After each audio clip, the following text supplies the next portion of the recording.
Hello friends, welcome back to another video. അപ്പോൾ നമ്മുടെ ഇന്നത്തെ ഒരു വീഡിയോ എന്ന് പറഞ്ഞാൽ നമ്മുടെ സാംസങ്ങിൻ്റെ ഫോണിൽ അതുപോലെ ആപ്പിളിൻ്റെ ഫോണിലൊക്കെ തന്നെ നമുക്ക് കുറച്ചുകൂടി ഈസി ആയിട്ട് നമ്മുടെ മെനു ഒക്കെ ആക്സസ് ചെയ്യാൻ വേണ്ടി നമുക്കൊരു ടച്ച് ബട്ടൺ നമുക്കിവിടെ സ്ക്രീനിൽ പ്ലേസ് ചെയ്യാൻ പറ്റും. അതെങ്ങനെ ഓൺ ചെയ്യാമെന്നാണ് നമുക്ക് നോക്കാം. അപ്പോൾ അതിനായിട്ട് നമുക്കിവിടെ ആദ്യം തന്നെ ചെയ്യേണ്ടത് നമ്മുടെ സെറ്റിങ്സ് ഓപ്പൺ ആക്കുക. ഫോണിൻ്റെ സെറ്റിങ്സ് ഓപ്പൺ ആക്കിയതിന് ശേഷം ആക്സസിബിലിറ്റി എന്ന് പറഞ്ഞൊരു ഓപ്ഷൻ ഉണ്ട്. ആ ഒരു ഓപ്ഷൻ നമ്മൾ ഓൺ ആക്കുക. അത് ഓണാക്കി കഴിയുമ്പോൾ നമുക്കിവിടെ ഇൻട്രാക്ഷൻ ആൻഡ് ഡെക്സ്റ്ററിറ്റി എന്ന് പറഞ്ഞൊരു ഓപ്ഷൻ ഇവിടെ കാണുവാനായിട്ട് സാധിക്കും. ആ ഒരു ഓപ്ഷനാണ് നമ്മൾ ഓപ്പൺ ആക്കേണ്ടത്. അത് ഓപ്പൺ ആക്കി കഴിയുമ്പോൾ ഇവിടെ അസിസ്റ്റൻറ്റ് മെനു എന്ന് പറഞ്ഞൊരു ഓപ്ഷൻ ഉണ്ട്. ആ ഒരു ഓപ്ഷനാണ് നമുക്ക് ഇനേബിൾ ചെയ്യേണ്ടത്.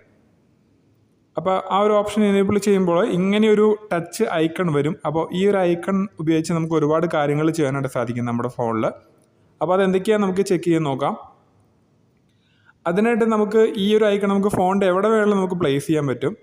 അപ്പോൾ ഇതിൽ വൺ ടച്ച് ചെയ്യുകയാണെന്നുണ്ടെങ്കിൽ നമുക്കിവിടെ കാണാൻ സാധിക്കും റീസെൻറ്റ്സ് എന്നൊരു ഓപ്ഷൻ ഉണ്ട്. റീസെൻറ്റ്സ് എടുക്കുകയാണെങ്കിൽ നമ്മൾ നേരത്തെ ആ ഒരു എടുത്ത മെനു ഒക്കെ നമുക്ക് ഓപ്പൺ ആക്കാൻ പറ്റും. പിന്നെ ഇവിടെ ഹോം ഐക്കൺ ഉണ്ട്. അതേപോലെ തന്നെ അതിനകത്ത് ക്ലിക്ക് ചെയ്യുകയാണെന്നുണ്ടെങ്കിൽ നമുക്കിവിടെ ബാക്ക് ബട്ടൺ ഉണ്ട്. സ്ക്രീൻ ഓഫ് ചെയ്യാം, വോളിയം, സ്ക്രീൻഷോട്ട്, ഇങ്ങനെയുള്ള കാര്യങ്ങളൊക്കെ തന്നെ നമുക്ക് ഈ ഒരു ഐക്കൺ ഉപയോഗിച്ച് കൺട്രോൾ ചെയ്യാൻ പറ്റും. അതുപോലെ നമുക്ക് വലത്തേക്കുള്ള ആരെ ക്ലിക്ക് ചെയ്യുകയാണെന്നുണ്ടെങ്കിൽ നമുക്ക് ഇവിടെ കുറച്ച് ഓപ്ഷൻസ് വരുന്നുണ്ട്. സ്ക്രീൻഷോട്ട് എടുക്കാൻ പറ്റും സിമ്പിളായിട്ട്. ഇപ്പോൾ റൈറ്റിലേക്കുള്ള ആരോ ക്ലിക്ക് ചെയ്യുകയാണെങ്കിൽ നമുക്കിവിടെ notification panel, pinch zoom, power off menu, screen control, menu settings, ഇത്രയൊരു ഓപ്ഷൻസ് നമുക്കിതിനകത്ത് വരുന്നുണ്ട്.